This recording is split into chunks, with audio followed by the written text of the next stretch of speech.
My name is Ronan. And my name's Alex. You join us here in Dubai at the cruise terminal For a trip aboard MSC Euribia around the Arabian Sea. First of all, it's Doha tomorrow, then over to Bahrain, then Mount Abu Dhabi. Join us on this journey. We'll show you what it's like cruising with MSC in the Middle East. Welcome to Port Rashid here in Dubai.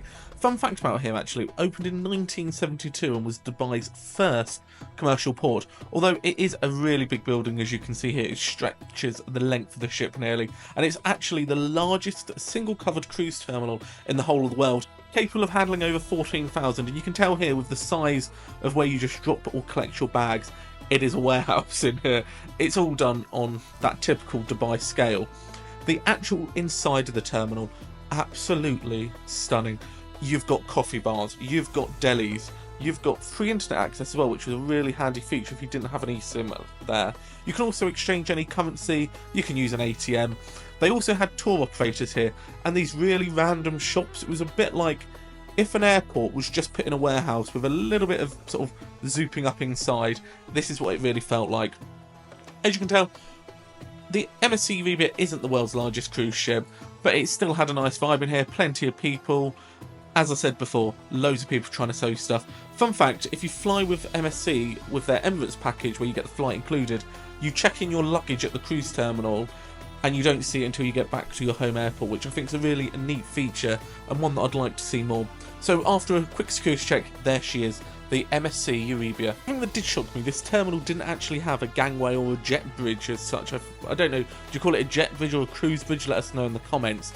You had to actually walk outside and head up to one of two entrances. Nothing to complain about, but if you go up on the steps on one of them, it really does have quite an incline. Hello, come on in to room 11071 on MSC Euribia, however you say it.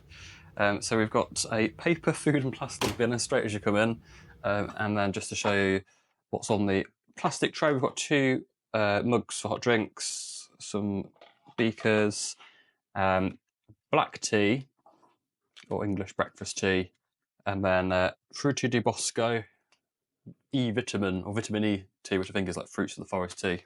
Not seen that one on board a cruise ship before. In addition to, I think it's sweetener or sugar from somewhere in Germany. So, oh bloody hell. And we've got a kettle in the room, and we don't think we had this on a kettle on the Japanese cruise we did, or the boat we got on last year. So that's nice to see. A nice bucket. We've got a mini bar down here. This is currently locked as we haven't put a card or any credit against the room. Plenty of storage, hairdryer. What else have we got in here? I think these are just storage drawers. Yep, so they're just storage drawers, and then there's some shelves as well at the end for storing even more personal belongings. Quite a fancy phone. It's got a little screen on it. You can order breakfast in advance. That's about the internet packages. We've got the TV up there. Let's have a look at what we've got in the wardrobes. So we've got a safe, and again, plenty of storage. I guess these are just drawers. I won't go through them one by one, but you get the idea that there's lots of space for storage. Oh, what's this? It's actually a laundry service. Is that a blanket?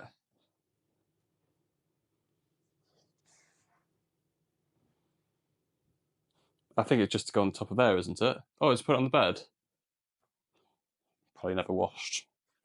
There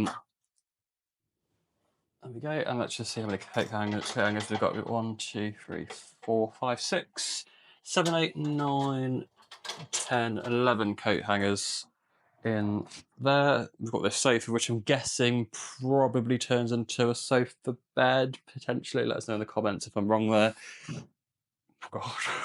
I don't know if that picked it up on the microphone there, but it definitely clunked when I sat down. Oh yeah. I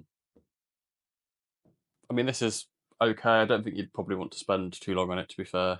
I mean, there's other parts of the ship that are probably a lot comfier than this settee in this room.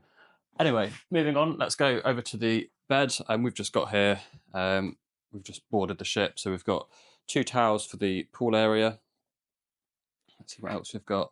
Oh, it just tells you about kind of basically if you lose the towels or don't return them on the last day, then you're charged €30 or US dollars. So yeah, so make sure you return them. This just says it's a digital daily program. Oh gosh, I think they'd be better putting that on card, because I mean that looks like that is clearly not just been printed for today. I mean obviously we've got to be environmentally friendly and all that, but that looks just a bit. I know it's really minute detail, but it looks a bit. It's not kind of great in terms of standards, but yeah, useful to know. Obviously the app exists.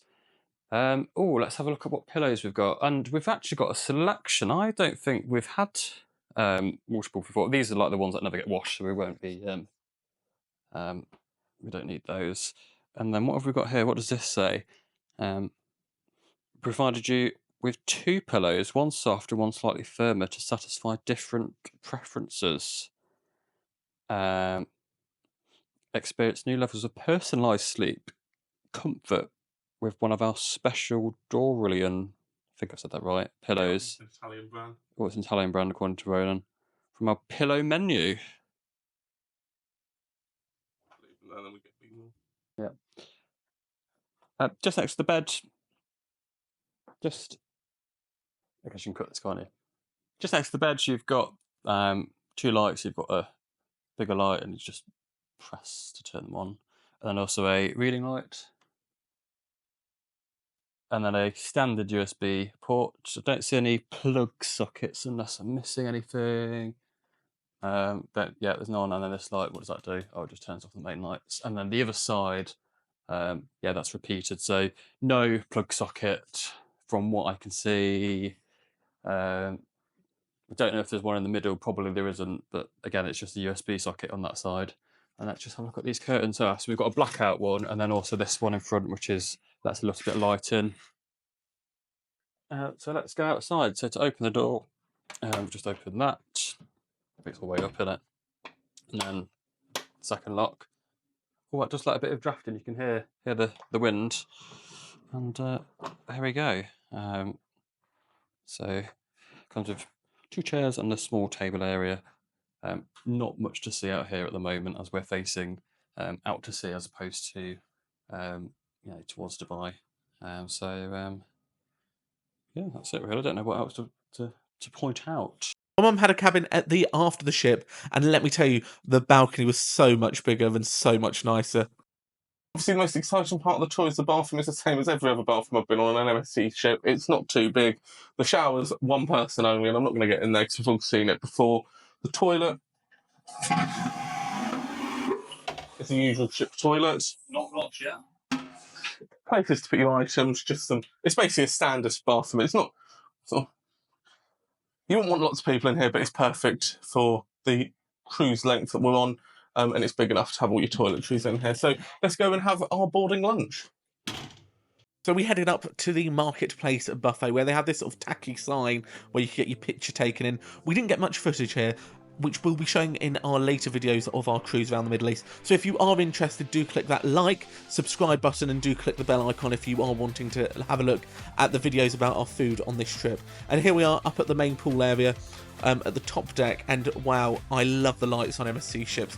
One thing that we really did like was just the walk around on the promenade of an evening, especially our sail away party. There was a DJ thumping the tunes, the Dubai skyline glistening in the distance, just wow.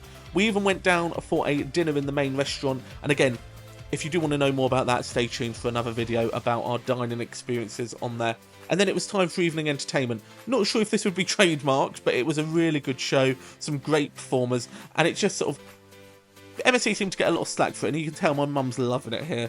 I don't mind the entertainment, but we are travelling next year on another cruise line, so maybe will then be a better comparison of what is MSC's entertainment like. Some trapeze, is that, or an aerial acrobatics? But that's great. We'll see you in our next video on the MSC Euribia Arabian cruise.